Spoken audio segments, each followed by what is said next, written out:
I worked a 10-hour shift and fed Willie the minute I got up to get ready for work, which was 11 to 12 hours ago. I asked Mark what he had been doing while I was at work. He just said he was out spending time with his brothers. I'm a very understanding and patient person. I was mad that Willie had gone so long without eating, but I gave him the benefit of the doubt since he hadn't seen his family in months. I let it go. A couple of days later, Mark mentioned he was going Christmas shopping with his brothers and wouldn't be able to take me lunch since he was going before their shifts. My brother-in-laws are 20 and 22 and haven't saved up for their own cars, so they had to use mine. We had a surprise meeting that day, which extended my lunch to a later time when Mark would be free. I called Mark and told him of my new lunch hour and asked if he could bring me a plate of food. Mark weirdly hesitated and said he had to feed Willie first since it was time for his second feeding. I suggested feeding Willie after he dropped off some lunch for me since my break was only for 1 hour and wouldn't have enough time to eat if he went back home first. Mark heavily insisted on feeding Willie first because he didn't want to upset me the way he did when he forgot to feed him a couple of days ago. I felt off. I love Willie very much, but I told him Willie was not going to starve from 5 hours of not eating. Mark suggested I just wait till the end of my shift to go eat after work.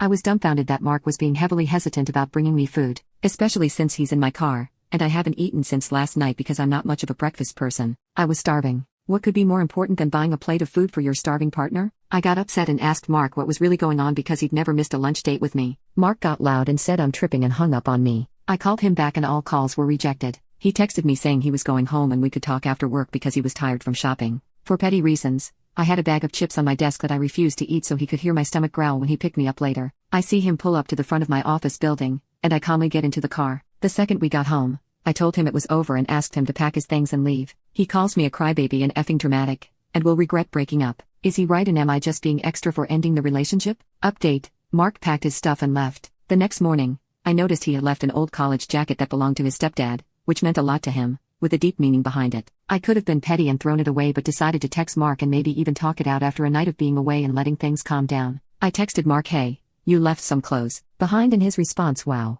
already crawling back. Throw it away, I don't want that poop," without even knowing it was the jacket. I left him to read and decided to text his mother to see if I could stop by and drop off the jacket. She said of course and told me to come by and pick up the gifts I'm assuming I wanted back. I came over and was immediately greeted by his mother and stepdad, who hugged me and asked if I was okay and needed to talk. I immediately broke down. I explained the situation and basically told the same story as I said here. His mother was pissed and decided to call Mark and ask for his side of the story but did not mention I was there to listen in on the call. Mark answered by saying that I called him at the time he was with Nick and Devin, his brothers, and told me that he couldn't leave them at the mall since he was the only one with transportation and immediately blew up on him for picking his brothers over me. I yelled, "That's not true," out of frustration, and showed my mother-in-law the call history which checked out at the time that both brothers were already clocked in for their shifts, which mother and father-in-law confirmed to be their shifts. One brother-in-law also shared a picture of him and some co-workers around the same time I asked him to bring me lunch. Mark hung up the call. My in-laws texted Mark and sided with me. I thanked them for the memories and love and left my engagement ring with them. Mark has called me repeatedly and sent text messages begging me to talk. After an hour,